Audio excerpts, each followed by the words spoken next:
High, আমি শ্বেতা। আমার YouTube চ্যানেলে তোমাদের সবাইকে জানাই স্বাগত। আশা করি তোমরা সবাই ভালো আছো। তো চলো আজকের ভিডিও শুরু করা যাক। আজ তোমাদের সাথে শেয়ার করব চায়ের সাথে চটজলদি ডিমের টেবিলের রেসিপি।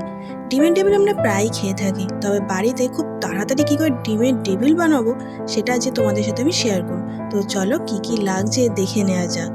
প্রথমে একটা আলু সেদ্ধ এবং ডিম সেদ্ধ করে নিতে হবে। সেদ্ধ ডিমগুলোকে মাঝখান থেকে আধখানা করে নিতে হবে। এরপর লাগবে পেঁয়াজ কুচি, আদা রসুন বাটা আর ভাজা মশলা। সবগুলোকে একসাথে মাখিয়ে নিতে হবে এবং পরিমাণ মতো নুনও দিতে হবে। এই সময় এই আলু মাখানোটা যত ভালো হবে ঠিক তত ভালোই কিন্তু ডিমের টেবিলটা খেতে হবে। তো এই সময়টা একটু পরিমাণ মতন সব জিনিস দিয়ে মাখিয়ে নিতে হবে। এবার অর্ধেক ডিমের একটা পোর্শন এই আলু মাখানোটা দিয়ে পূরণ করে দিতে হবে।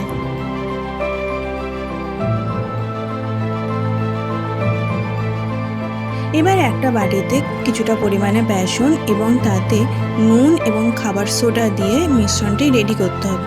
তারপর অল্প অল্প করে জল দিয়ে একটা বেসনের ব্যাটার তৈরি করে নিতে হবে। ব্যাটারটা রেডি হয়ে গেলে তাতে একটা ডিম ফাটিয়ে দিয়ে দিতে হবে। দিয়ে আরেকবার ব্যাটারটাকে ভালো করে ফেটিয়ে নিতে হবে। এবার একটা জায়গায় কিছুটা পরিমাণ ব্রেড ক্রাম্বস নিয়ে এবার যে ডিমগুলো আমরা রেডি করে রেখেছিলাম সেগুলো এই বেসনে ভালো করে মাখিয়ে নিতে হবে। এই বেসনের ব্যাটারটার সাথে ডিমগুলোকে ভালোভাবে মাখিয়ে নিয়ে এবার ব্রেড ক্রাম্বসে ভালো করে একটা কোট করে নিতে হবে। ব্রেড ক্রাম্বস দিয়ে ভালো করে ডিমটাকে ভালো করে কোট করে নেবার পর এগুলোকে কিছুক্ষণের জন্য রেস্টে রাখতে হবে। ফ্রিজে আধ ঘন্টার মতন রেখে দিলেই কিন্তু এই ব্রেড ক্রাম্বসগুলো ভালোভাবে সেট হয়ে যাবে ডিমের সাথে। আধ ঘন্টা পর ডিমগুলোকে ফ্রিজ থেকে বার করে নিয়ে তেলে ভেজে নিলেই কিন্তু রেডি চায়ের সাথে মুখরোচক ডিমের টেবিল।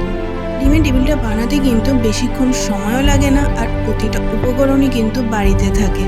তো সন্ধেবেলায় চায়ের আড্ডার সাথে কিন্তু এরকম ডিমের টেবিল হলে মন্দ হয় না।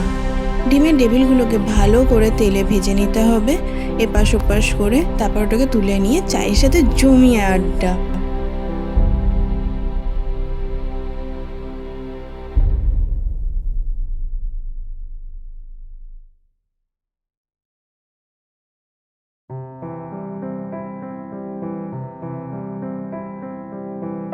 ডিমের টেবিলগুলো বানাতে যেমন কম সময় লেগেছে, কম উপকরণ লেগেছে, তেমন কিন্তু খেতেও খুব ভালো হয়েছে। আশা করি আজকের ভিডিওটা তোমাদের ভালো লেগেছে। যদি ভালো লেগে থাকে একটা লাইক করে দিও, আর যদি চ্যানেলটা ভালো লেগে থাকে তাহলে একটা সাবস্ক্রাইব করে দিও। আজকের মতন বাই, টাটা। দেখা হবে পরের কোনো ভিডিওতে। Bye, tata.